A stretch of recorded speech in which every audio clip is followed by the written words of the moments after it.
Ya Habibi ya Muhammad. Bismillahirrahmanirrahim. Mudah-mudahan kisah tentang Sayyidina al-Imam Husain al-Syahid memberikan pelajaran dan hikmah bagi kita. Dimulai permasalahan dari meninggalnya Sayyidina Utsman bin Affan dan khalifah disepakati setelah Sayyidina Utsman terbunuh Imam Ali bin Abi Thalib. Imam Ali bin Abi Thalib ketika mayoritas sahabat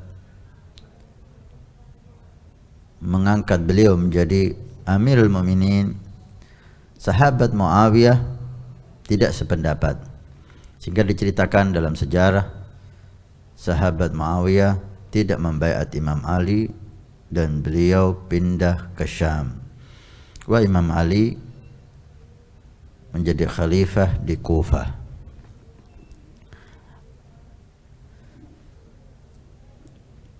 Meninggalnya Imam Ali bin Abi Thalib seperti yang kita ketahui bersama dan sudah digambarkan, diceritakan oleh Nabi SAW.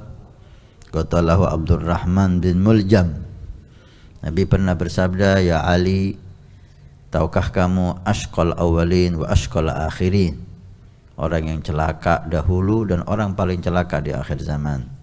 Imam Ali menjawab, Allah wa Rasuluhu alam, Allah dan Rasul yang maha tahu.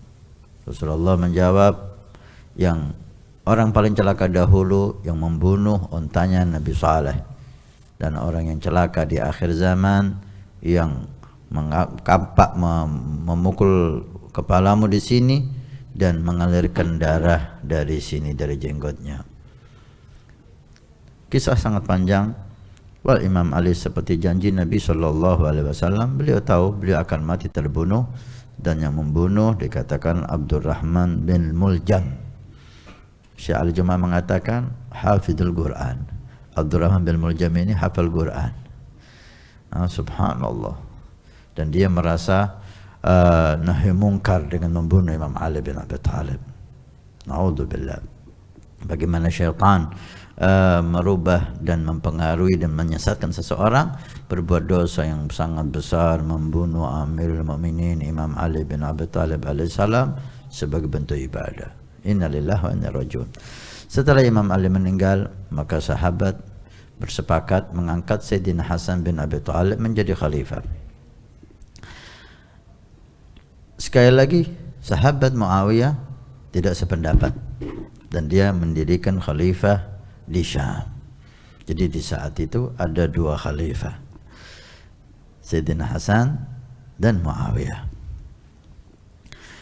Imam Hasan setelah 6 bulan menjadi khalifah, beliau tanazal, turun dari kekhalifahannya dan diserahkan kepada Muawiyah sesuai dengan janji Nabi SAW. Nabi bersabda, khalifah setelahku 30 sanah, 30 tahun. 30 tahun diambil Sayyidina Abu Bakar 2 tahun, diambil Sayyidina Umar 10 tahun, dan sisanya Sayyidina Utsman dan Sayyidina Ali. Setelah Imam Ali bin Abi Thalib meninggal, 30 tahun kurang 6 bulan. Maka 6 bulan ini diambil Sayyidina Hasan sebagai khalifah Rasulullah yang terakhir, sesuai dengan janji Nabi 30 tahun. Setelah 6 bulan maka diserahkan kepada sahabat Muawiyah, karena Nabi SAW menyatakan setelah 30 tahun bukan lagi khalifah, itu kerajaan. Radhiyallahu anhum ajma'in. Dan Nabi telah bersabda, inna ibni hada sayyid, anakku Hasan ini adalah pemimpin, dan Allah akan menyatukan dua kelompok besar minal muslimin. Nabi mengatakan dua kelompok ini semuanya Islam, kelompok Imam Hasan dan kelompok sahabat Muawiyah. Dua-duanya Muslim. Ini penyaksian dari Nabi. Dua-duanya Muslim. Ketika orang munafikin dan kebiasaan orang, ada provokator, hampirlah dua kelompok besar ini berperang, maka Imam Hasan turun dari khalifah dan diserahkannya sahabat Muawiyah menjadi khalifah, sehingga khalifah satu sahabat Muawiyah. Dengan cerita yang panjang, sahabat Muawiyah menjadi khalifah, ada yang mengatakan sampai 20 tahun. Di pertengahan sahabat Muawiyah menjadi khalifah, Imam Hasan bin Ali bin Abi Thalib meninggal di kota Madinah pada tahun 51 Hijriah atas pendapat Imam Bukhari. Ada mengatakan 50, ada mengatakan 49, tapi Imam Bukhari condong kepada 51 Hijriah. Dikatakan beliau meninggal masmuman, diracun. Siapa yang meracun? Ada beberapa pendapat. Di antara pendapat yaitu salah satu istri beliau yang bernama Ja'dah, dan ada ahli sirah yang mengatakan bahwa Ja'dah meracun Imam Hasan disuruh oleh Yazid wa Qaumu.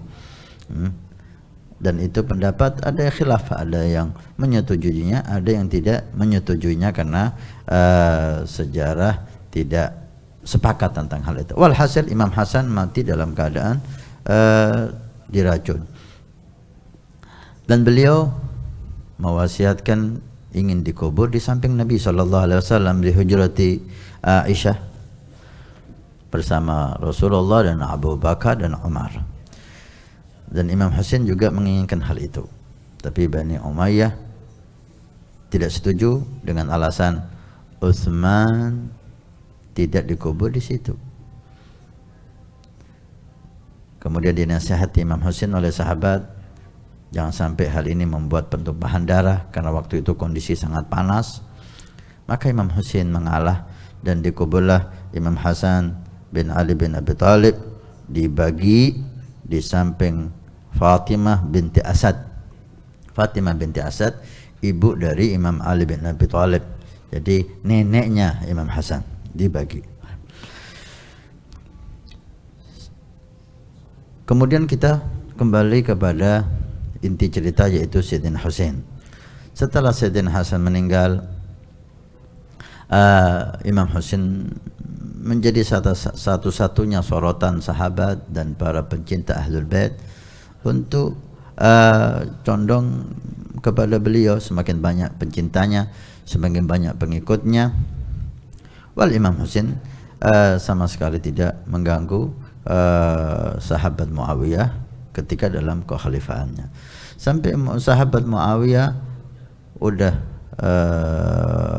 usia udah tua dan beliau merasa udah ajal udah dekat. Beliau mengangkat putranya Yazid bin Muawiyah menjadi khalifah menggantikan beliau. Dan ini kesalahan yang dibuat oleh sahabat Muawiyah. Sekali lagi, yang maksum hanya Nabi Muhammad SAW. Ahlul Bait dan sahabat mereka bukan maksum. Mereka bukan maksum. Artinya Ahlul Bait dan sahabat bisa bersalah, tapi mereka adalah kaum yang sudah dimaafkan oleh Allah Subhanahu wa taala. Afallahu anhum, dan sudah diridhai oleh Allah Subhanahu wa taala. Radhiyallahu anhum wa radu'an, dalam Al-Qur'an Allah telah meridhai mereka, dan mereka adalah kaum yang sudah dijanjikan surga oleh Allah. Wa kullan wa'adallahu husnah, semuanya dijanjikan surga oleh Allah Subhanahu wa taala. Dan kita dilarang untuk kurang adab, kurang sopan, apalagi mencaci Ahlul Bait Nabi dan sahabat Nabi Muhammad sallallahu alaihi wasallam. Kesalahan sahabat bukan berarti memperbolehkan kita untuk mencaci mereka. Mereka adalah kaum yang diagungkan oleh Allah Subhanahu wa taala. Baik. Sahabat Muawiyah di sini bersalah dengan menjadikan Yazid pengganti beliau. Karena mulai Rasul sallallahu alaihi wasallam ketika Sayyidina Abu Bakar menjadi khalifah setelah Rasul bukan ditunjuk oleh Nabi. Nabi hanya memberi isyarat, talmih. Ketika beliau sakit, siapa yang menggantikan kamu sholat untuk jadi imam? Muru Abu Bakar. Suruh Abu Bakar menjadikan imam, jadi imam. Perempuan datang dengan suatu hal, Rasulullah menyuruh untuk kembali besok. Si perempuan bertanya, kalau besok anda enggak ada, saya menemui siapa? Temui Abu Bakar. Banyak kisah-kisah yang sehingga membuat sahabat Nabi Muhammad SAW sepakat Sayyidina Abu Bakar menjadi khalifah setelah Rasul. Ketika Sayyidina Abu Bakar mau meninggal, maka mengusulkan Sayyidina Umar untuk menjadi khalifah pengganti beliau, bukan putranya Abdullah, bukan putranya Abdurrahman bin Abu Bakar, tapi Sayyidina Umar. Di mana kita ketahui bahwa Sayyidina Umar lain qabilah dengan Sayyidina Abu Bakar. Sayyidina Umar dari qabilah Adi, Sayyidina Abu Bakar bukan, gak ada hubungan keluarga. Tapi Sayyidina Abu Bakar melihat bahwa Umar lah yang pantas mengemban amanat ini, maka dipilihlah Umar dan sahabat semuanya sepakat. Setelah Sayyidina Umar meninggal, sebelum beliau meninggal, beliau mengisyaratkan bahwa khalifah pengganti beliau salah satu dari 6 ashab syura. Beliau tidak melantik putranya Abdullah bin Umar sebagai ganti beliau lah. Beliau menyuruh ashab syura. Beliau punya ashab syura 6 orang, sahabat-sahabat mulia. Di antara ashab syura itu ada Imam Ali bin Abi Thalib, ada Utsman bin Affan dan sahabat-sahabat mulia yang lain. Imam Ali menyerahkan khalifah setelah beliau salah satu di antara 6 orang ini untuk musyawarah. Setelah musyawarah 6 orang ini disepakatilah Sayyidina Utsman menjadi khalifah. Sekali lagi, khalifah setelah Sayyidina Umar bukan putranya, tapi hasil musyawarah. Setelah Sayyidina Utsman meninggal, maka sahabat sepakat menjadikan Imam Ali bin Abi Thalib sebagai khalifah, bukan tunjukan dari Sayyidina Utsman kepada anaknya, Sayyidina Ali bin Abi Thalib. Setelah Sayyidina Ali meninggal, Imam Ali tidak menyuruh Hasan jadi khalifah. Itu kesepakatan sahabat untuk Imam Hasan sebagai khalifah, karena beliau dilihat orang yang paling pantas di saat itu untuk menjadi khalifah menggantikan Imam Ali bin Abi Thalib. Tapi Muawiyah berbuat salah. Ketika beliau udah sakit, beliau menunjuk putranya. Itu yang pertama. Salah, kita katakan salah walaupun dia sahabat Nabi, tapi tidak, sekali lagi, tidak mengurangi cinta kita kepada sahabat, tidak mengurangi penghormatan kita kepada sahabat. Kita jumpai sahabat Nabi dalam sejarah banyak yang salah. Sayyidina Nu'man, sahabat Nu'man, riwayat banyak menyatakan beliau sering kecanduan minum khamar, tapi kita tetap wajib cinta kepada sahabat Nu'man walaupun beliau pernah berdosa, dan kisah-kisah yang lain. Taib. Di samping kesalahan itu, ditambah lagi Yazid bin Muawiyah sama sekali tidak pantas untuk menjadi khalifah Amirul Mukminin, pemimpin umat Islam, karena perbuatannya yang banyak melanggar syariat Nabi Shallallahu Alaihi Wasallam, sehingga Sayyidina Husain dan para sahabat-sahabat yang besar yang lain banyak yang tidak membaiat Abu Yazid. Mereka tidak setuju dengan Yazid menjadi pemimpin umat Islam menggantikan sahabat Muawiyah. Bukan hanya Husain, tapi dikatakan di situ sahabat Jabir dan sahabat-sahabat yang lain tidak membaiat, tapi mereka tidak menjalin kekuatan untuk menggulingkan. Mereka tidak mau penumpahan darah di situ. Berjalanlah Yazid sebagai pengganti ayahnya, bertempat seperti ayahnya di Syam. Mekah, Madinah di bawah kekuasaan Yazid. Dikatakan Imam Husain ketika di Madinah, penguasa di situ sering mengganggu beliau sehingga beliau merasa tidak nyaman di Madinah, sehingga beliau hijrah ke Makkah.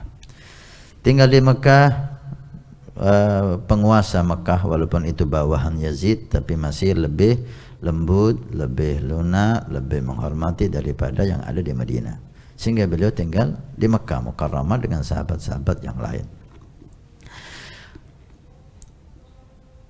Seketika beliau di Mekah, datanglah surat demi surat, 1, 10, 20, 100 sampai 1000 sampai 2000 sampai dikatakan 18.000 surat dari Kufah yang meminta Imam Husain untuk memimpin Kufah. Kufah waktu itu yang menjadi amir Kufah adalah Nu'man bin Bashir, sahabat yang mulia. Meminta Imam Husain, dan penduduk Kufah 18.000 orang yang mengirimkan surat kepada Imam Husain ke kota Mekah untuk beliau datang sebagai amiruhum, sebagai dilantik untuk menjadi Khalifatul Mukminin, menggantikan ayahnya Imam Ali bin Abi Thalib dan Hasan bin Ali, karena mereka tidak setuju dengan kepemimpinan Yazid. Surat demi surat datang kepada beliau, sehingga beliau untuk memastikan hal itu beliau menyuruh Ibn Ammih, putra dari pamannya Agil, Muslim bin Agil, untuk pergi ke Kufah melihat kenyataannya. Apakah benar penghuni Kufah dengan jumlah 18.000 orang itu menginginkan beliau untuk memimpin Kufah sebagai khalifah di Kufah? Keadaan di Mekah tidak ada masalah. Beliau tidak membaiat Yazid dan sahabat-sahabat yang lain tidak membaiat Yazid, tapi tidak ada masalah. Yazid tidak maksa mereka untuk membaiat. Yazid membiarkan. Intinya Yazid tidak ganggu mereka dan mereka tidak ganggu Yazid. Dan a'maluna walakum a'malukum. Jadi keadaan tetap aman, damai. Muslim bin Aqil datang ke Kufah, dilihat memang penghuni penduduk Kufah rata-rata menginginkan Imam Husain untuk datang dan memimpin Kufah. Beliau ketika di Kufah menjadi tamunya Hana bin Urwah. Hana bin Urwah salah satu tokoh masyarakat di Kufah yang cinta Ahlul Bait. Dan masuklah Muslim bin Aqil ke rumah Hana dan menjadi tamunya Hana. Mulailah datang orang-orang ke Muslim bin Aqil menambahi untuk meminta Imam Husain menjadi khalifah di Kufah. Sampai surat-surat mereka, pernyataan mereka, tanda tangan mereka kalau sekarang untuk membaiat Imam Husain bertambah dari 18.000 ditambah 12.000. Jadi totalnya 30.000 orang. Muslim bin Aqil menulis surat kepada Imam Husain. Setelah dilihat memang keadaan seperti itu, tinggal Imam Husain datang dan jadi khalifah, selesai. Maka beliau meminta Imam Husain, kabar yang sampai ke anda bahwa orang Kufah ingin sepakat menjadikan anda khalifah itu benar, dan saya lihat sendiri, dan sekarang ini surat dari saya bersama surat baiat dari orang Kufah sebanyak 12.000 orang, di samping 18.000 yang sudah sampai. Cepat kamu datang, Kufah sudah siap untuk menjadikan kamu khalifah. Dengan mungkin nasihat dan permohonan untuk umat Nabi, jaga umat Nabi dan seterusnya. Walhasil sampai surat Muslim bin Aqil, orang yang diutus oleh beliau dan dipercaya. Maka beliau bertekad khalas daripada keadaan Madinah masih dalam bawahan Yazid dan beliau tidak nyaman dan keluarganya, maka beliau memutuskan untuk pergi ke Kufah. Para sahabat Nabi SAW sudah mencium bau tidak enak tentang Kufah dan kepergian Imam Husain. Maka beliau menasihati Imam Husain, jangan pergi, jangan percaya sama orang Kufah. Orang Kufah itu gampang membalik. Ya, Husain mengatakan, ini surat dari Muslim bin Aqil yang kita utus ke sana. Dan kenyataannya memang ahlu Kufah sudah siap dan menginginkan kita untuk ke sana. Setiap datang Abbas bin Abdul Muttalib, Abdullah bin Abbas, sepupu Nabi SAW, menasihati beliau, ya Husain, jangan kau pergi, kalau bisa aku pegangi kamu, akan aku pegangi kamu. Asyik sahabat-sahabat Nabi mendatangi Imam Husain untuk tidak berangkat ke Kufah karena dikhawatirkan hal-hal yang tidak diinginkan terjadi. Wah, Imam Husain sudah mencium bau itu. Dalam sejarah ada yang mengatakan, saya mau tidak mau harus terbunuh, karena beliau mungkin sudah mendengar dari Nabi SAW bahwa beliau akan mati terbunuh. Saya tidak mau Mekah atau Madinah banjir darah karena ada saya, menjaga penghormatan Mekah dan Madinah. Kalau memang terbunuh, saya terbunuh di luar Mekah dan Madinah. Walhasil, maka dibawalah semua keluarga Imam Husain, dikatakan 80 orang, 80 orang, sekian perempuan dan sekian laki-laki. Hampir seluruhnya dibawa, hampir seluruhnya dibawa. Tinggal putra Imam Hasan 2 yang enggak ikut, dan putra Imam Husain semuanya dibawa, dan saudaranya Imam Husain, putra dari Imam Ali bin Abi Thalib yang bukan dari ibu Fatimah Zahra, di antaranya Abbas bin Ali bin Abi Thalib, ada yang namanya Umar bin Ali bin Abi Thalib, ada yang namanya Abu Bakar bin Ali bin Abi Thalib, ada yang namanya Uthman bin Ali bin Abi Thalib. Subhanallah, ini menunjukkan bagaimana kecintaan Imam Ali kepada sahabat Abu Bakar dan Umar dan Uthman, sehingga putra-putranya dalam sejarah diberi nama seperti Umar, diberi nama Abu Bakar, diberi nama Uthman. Perjalanan ke Kufah, Imam Husain sudah sepakat dengan istrinya dan dengan putri-putrinya dan dengan saudara-saudaranya perempuan. Ini menunjukkan bahwa Imam Husain tidak akan perang, tidak akan merebut kekuasaan. Kalau merebut kekuasaan, dia tidak akan membawa perempuan-perempuan bersamanya. Dia akan membawa pasukan, tapi dia bawa keluarga dan dia bawa perempuan. Ini menunjukkan bahwa beliau akan pindah, bukan akan perang, akan pindah dari Madinah pindah ke Kufah, karena di situ dilihat beliau bisa berdakwah dan bisa membina umat Nabi SAW. Terciumlah hal itu oleh Yazid bin Muawiyah bahwa Husain berangkat ke Kufah dan akan mendirikan khalifah, jadi khalifah di Kufah, dan orang Kufah udah cinta sama beliau dan seterusnya. Mungkin kabar itu 100% benar, mungkin kabar yang masuk ke Yazid ada yang provokator, menambah-nambah. Walhasil, dikatakan Yazid menasihati beberapa sahabat untuk menyuruh Husain tidak pergi ke Kufah. Di antaranya meminta Abdullah bin Abbas yang waktu itu ulama sahabat untuk menasihati Husain, Imam Husain, jangan pergi ke Kufah. Walhasil, Yazid mencium hal itu, maka langsung dia menyuruh Ubaidillah bin Ziyad, waktu itu menjadi Amir Basrah, disuruh untuk cepat pergi ke Kufah menggantikan Nu'man bin Bashir sebagai amir dan menenangkan keadaan.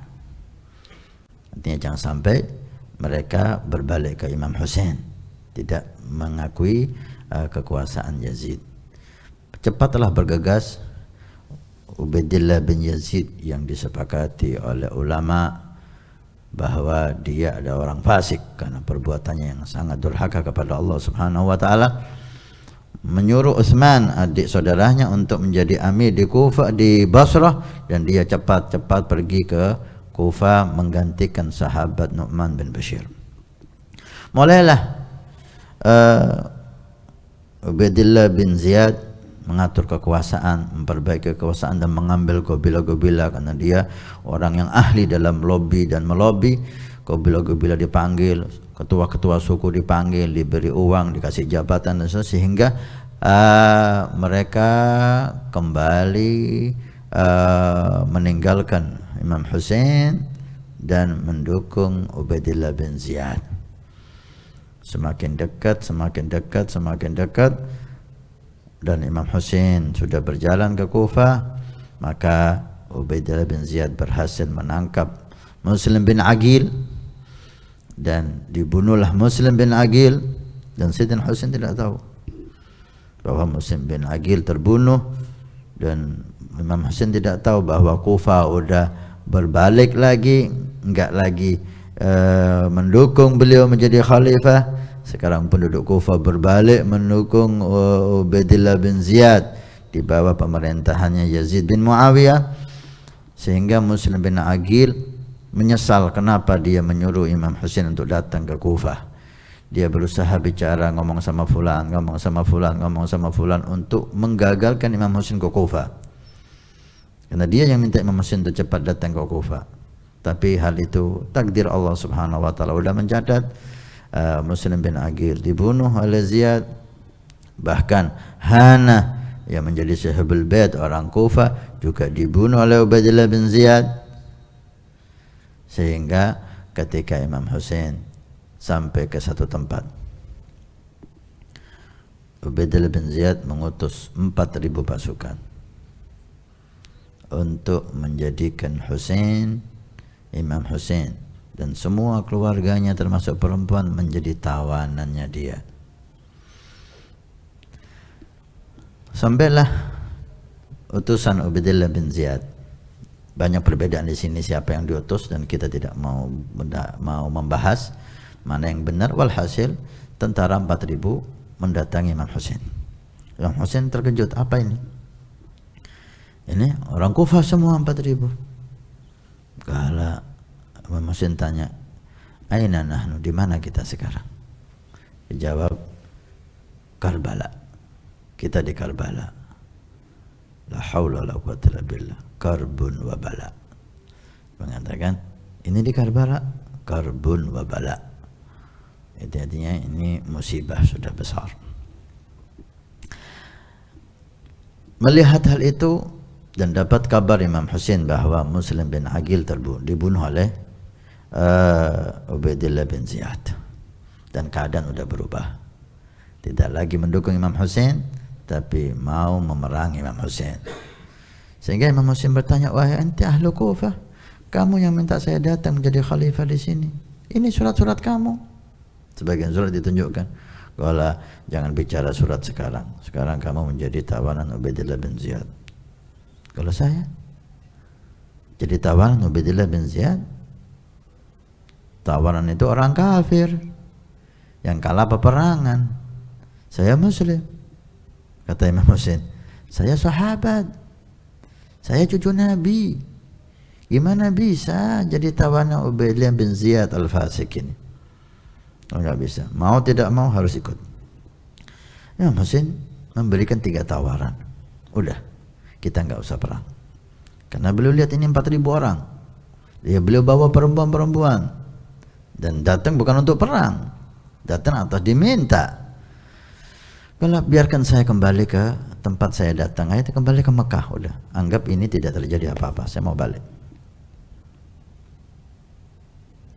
Nggak bisa.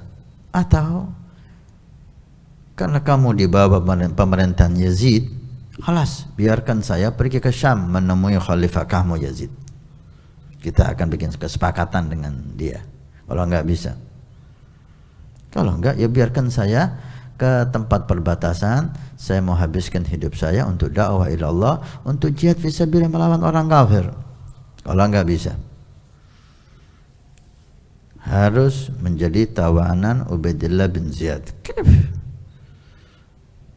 Hal itu tidak bisa terjadi, sehingga terjadilah mulai pertempuran 80 orang dengan perempuan melawan 4.000 orang.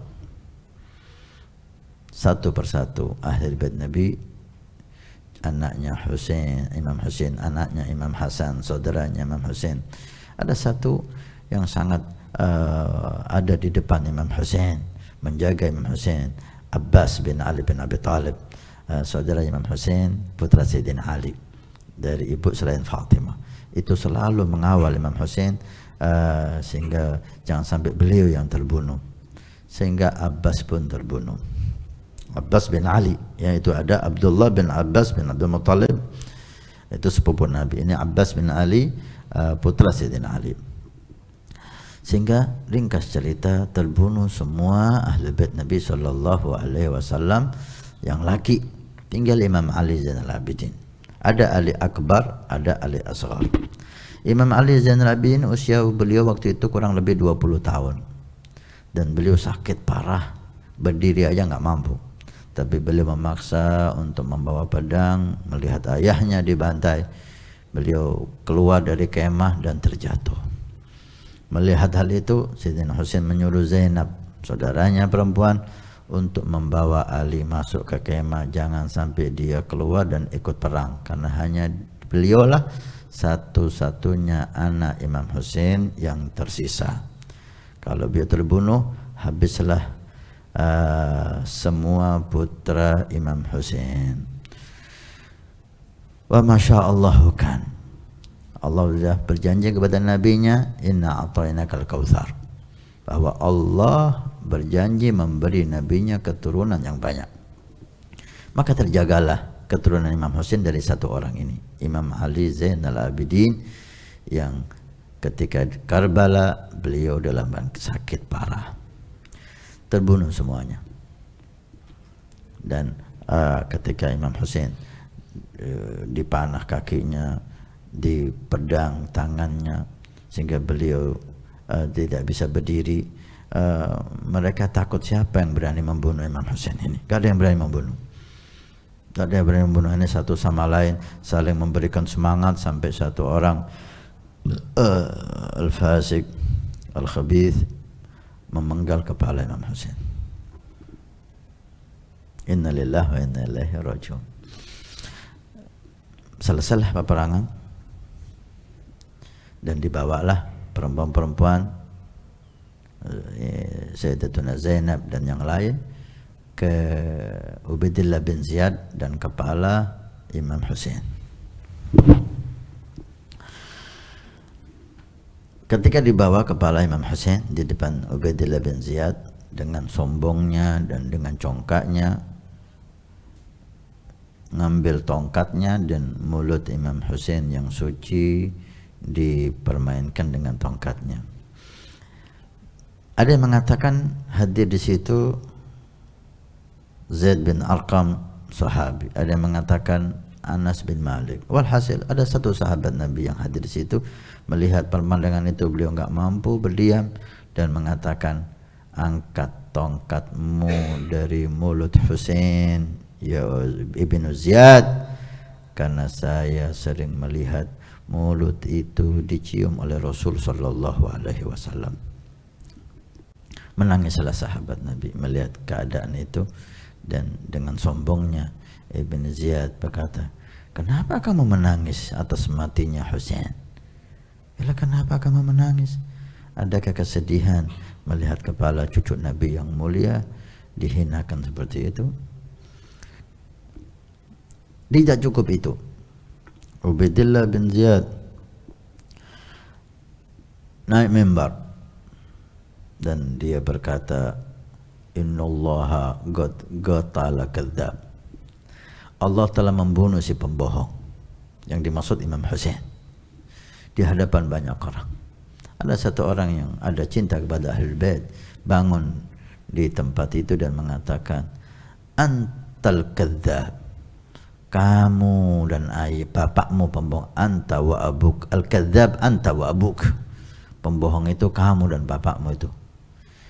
Kamu membunuh cucu Rasul, kemudian berdiri di mimbarnya Rasul. Selesai semua itu, dibawalah rombongan perempuan-perempuan itu dan kepala Husain ke Yazid. Ada beberapa versi di situ. Intinya ada yang mengatakan Yazid bersedih, enggak tahu sedih benar apa sedih pura-pura, kok sampai diperginikan, kok sampai dipenggal kepalanya. Sesungguhnya Yazid ingin supaya Imam Husain gagal memimpin Kufah, hanya itu. Ada riwayat seperti itu, ada yang mengatakan memang itu perintah Yazid. Walhasil itu sudah terjadi, dan kemudian pergilah Imam Ali Zainal Abidin dan perempuan-perempuan anak cucu Nabi sallallahu alaihi wasallam yang perempuan dikarak, kepala Husain ditaruh di depan. Artinya dihinakan, tapi mereka tetap mulia, mereka tetap agung, mereka menjadi Sayyidu Syabab al-Jannah. Kemudian ada yang mengusulkan bahwa lebih baik kamu ke Mesir, dan di sana banyak pencinta-pencinta Ahlul Bait. Benar, maka mereka ke Mesir, disambutlah kepala Rasul Husain, disambut kepala Husain alaihi salam oleh para ulama, para salihin, diagungkan dan dimakamkan di Mesir, dan dibikinkan gubah di sana, dimuliakan, dan saudara-saudara perempuan Imam Husain dan putri-putri Imam Husain dihormati di Mesir dan diagungkan sampai meninggallah di Mesir Zainab dan para keluarga Rasul sallallahu alaihi wasallam yang lain. Inilah kisah ya dari Karbala. Ketika ditanya tentang Husain, tahukah kamu bicara tentang siapa? Kamu bicara tentang manusia yang karena hijrun Nabi margoduhu, tempat tidurnya itu di pangkuan Nabi. Imam Husain sedang tidur di pangkuan Nabi Muhammad. Wa sadrun Nabi mal'abuhu, dadanya Nabi itu tempat mainnya Sayyidina Husain dan Hasan, main di dada Nabi. Wa dhahrin Nabi markabuhu, dan punggung Nabi tunggangannya Imam Hasan Husain, sering menunggang naik di punggung naik di punggung Rasulullah, dan Rasulullah merangkak. Sampai sahabat Nabi sallallahu alaihi wasallam, sahabat anak satu yang lain, ketika melihat Hasan Husain ada di punggung Nabi dan Nabi merangkak seperti jamal, seperti onta gitu, beliau mengatakan khairu jamalukuma, sebaik-baik tunggangan ini tunggangan kamu wahai Hasan Husain, kamu naik di punggung Rasulullah. Maka Nabi menoleh dan mengatakan, dan sebaik-baik yang naik mereka berdua. Imam Husain banyak sekali keistimewaan ya. Husain minni wa ana min Husain, Husain dariku dan saya dari Husain. Ahabballah man ahabba Husain, mudah-mudahan Allah cinta kepada orang yang cinta kepada Husain. Inilah kisah tentang Maqtal Husain di Karbala dan penyebab keterbunuhannya Husain. Ada hal yang indah dari Habib Abu Bakar Adni bin Ali Masyhur yang baru saja meninggal. Beliau katakan kisah kejadian Karbala, pertengkaran di Karbala sekarang ini antara orang yang cinta dan orang yang benci. Ahlul Bait gak ikut-ikutan. Ahlul Bait gak ikut-ikutan dalam pertengkaran ini. Setelah meninggalnya Husain, pertengkaran sampai sekarang ini antara yang mengaku cinta dan orang yang benci. Ahlul Bait keluar daripada itu semua. Sikap Ahlul Bait digambarkan oleh Imam Ali Zainal Abidin. Kita ketahui bersama bahwa Imam Ali Zainal Abidin, beliaulah yang menyaksikan kejadian itu. Beliau menyaksikan abahnya dan keluarganya dibantai. Apa sikap Imam Ali Zainal Abidin setelah kejadian itu? Kisah yang kita dapatkan dari para salaf kita, dari guru-guru mulia kita, Imam Husain tidak pernah membahas kejadian itu. Imam Husain meninggalkan kekuasaan semuanya. Beliau fokus di dalam ibadah, di dalam ta'ah, di dalam ilmu. Bahkan Sayyidi Habib Umar menceritakan, putra-putra yang membunuh ayahnya di Karbala belajar dengan Imam Husain. Mendidik putra-putra pembunuh ayahnya. Artinya apa? anak-anaknya nggak ikut dosanya orang tuanya. Artinya apa? Udah kejadian itu udah selesai dan semuanya akan mendapat balasannya Imam Husain dengan keistimewaannya, dan sudah dijanjikan oleh Nabi SAW bahwa beliau pemimpin pemuda di surga Allah. Hasan Husain Sayyida Syababi Al-Jannah, dua pemimpin pemuda di surga. Kalau namanya pemimpin itu berarti orang yang sangat mulia, la khilaf. Dan orang yang membunuh Imam Husain dan yang ikut membunuh Imam Husain atau yang menyuruh membunuh Imam Husain akan dapat balasannya. Laha ma kasabat wa 'alaiha maktasabat. Semuanya akan mendapat balasannya dan itu sudah selesai. Jangan hal itu membuat kita mempunyai masalah. Itu yang pertama. Langkah para salaf kita, para ulama kita seperti langkah Imam Ali Zainal Abidin, tidak mencaci, tidak melaknat siapapun, karena itu bukan lagi thariqah Ahlul Bait mencaci dan melaknat seperti Imam Ali bin Abi Thalib ketika dicaci oleh orang dan beliau diam, anaknya bertanya, wahai abah, tidakkah kau dengar kamu dicaci, kenapa kau enggak balas? Imam Ali berkata, ya waladi, wahai anakku, mata ta'rif abaka sababa, kapan kau kenal ayahmu ini tukang caci? Kapan kau mengenal ayahmu Ali bin Abi Thalib tukang caci? Artinya mencaci, melaknat bukan thariqah Ahlul Bait. Kemudian Imam Ali Zainal Abidin diteruskan oleh Sayyidina Muhammad Baqir melangkah dengan langkah yang sama, tidak membahas, tidak mencaci, apalagi melaknat. Diteruskanlah Muhammad Al-Baqir, Imam Ja'far Shadiq alaihimussalam, terus sampai kepada Imam Muhajir Allah Ahmad bin Isa, terus kepada Al-Faqih Al-Muqaddam, terus kepada Habib Abdurrahman Segaf, terus kepada Fakhr Wujud Syekh Abu Bakar bin Salim, terus kepada Habib Abdullah Haddad, terus kepada awliya kita saat ini.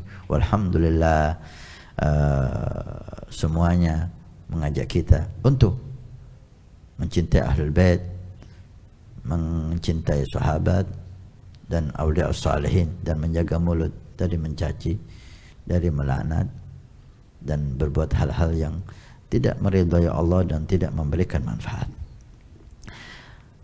Ini sekelumit ya, dan di luar sana banyak kisah-kisah ya yang lain, yang mengundang fitnah, yang mengundang mengajak kita untuk marah. Kepada siapa kita akan marah? Orang yang bunuh udah meninggal dan sudah disiksa oleh Allah di kuburnya, kita mau marah kepada siapa? Kata Habib Umar, kita mau menggali kuburnya. Itu hal yang bodoh gitu loh. Mari kita ambil hikmah. Apa hikmah dari semua ini? Bagaimana kekuasaan bisa menghalalkan, bisa membuat orang berbuat apapun. Cinta kekuasaan bisa membuat orang berbuat apapun. Bahkan cucu Nabi pun kalau harus dibunuh untuk kekuasaan dia akan bunuh. Bahayanya kekuasaan. Dan pelajaran besar untuk ahli bait Nabi SAW. Marilah kita berbuat seperti Imam Ali Zainal Abidin. Aqbal alal ilm, konsentrasi di ilmu, konsentrasi membina, konsentrasi dakwah, konsentrasi amal saleh. Ini yang manfaat yang dilakukan oleh kita kalau kita mengaku pengikut Ahlul Bait atau kita Ahlul Bait. Dan jangan sampai cerita ini memperbolehkan kita mencaci sahabat Nabi Muhammad, merendahkan sahabat Nabi Muhammad, apalagi melaknat sahabat Nabi Muhammad.